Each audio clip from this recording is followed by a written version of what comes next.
मतदानाला अवघे काही तास शिल्लक राहिलेले आहेत आणि पुण्यामध्ये पुन्हा एकदा सुरू झालेला आहे राजकीय ड्रामा. कसं पाहता या ड्रामाकडे? आता तुम्हीच म्हणलात की हा राजकीय ड्रामा आहे, त्यामुळं मला तसं जास्त काय सांगायची आवश्यकता नाही.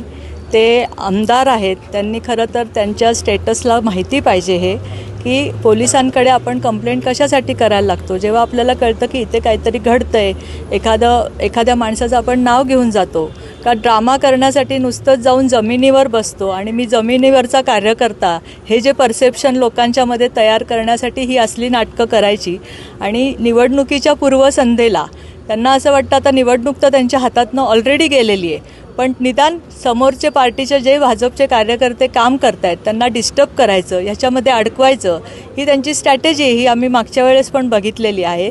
त्यामुळे सहकारनगर पोलीस स्टेशनला जाऊन त्यांची ड्रामाच असा आहे की पैसे वाटतायत. अरे कोण पैसे वाटतं आहे सांगा ना, 2 नावं सांगा. आणि आज तुम्हालाही माहिती आहे की हिंदमाता प्रतिष्ठान RD तर्फे जे 6 ठिकाणी साड्या वाटप आणि पैशाचे त्याच्यात पाकिटं मिळाली, त्यांच्या कार्यकर्त्यावर गुन्हा दाखल झाला आहे. त्याचं संपूर्ण व्हिडिओ चित्रण पोलिसांनी केलेलं आहे, सगळा माल जप्त केला आहे. त्यांना कळेल आता कोणावर गुन्हे दाखल होतात ते.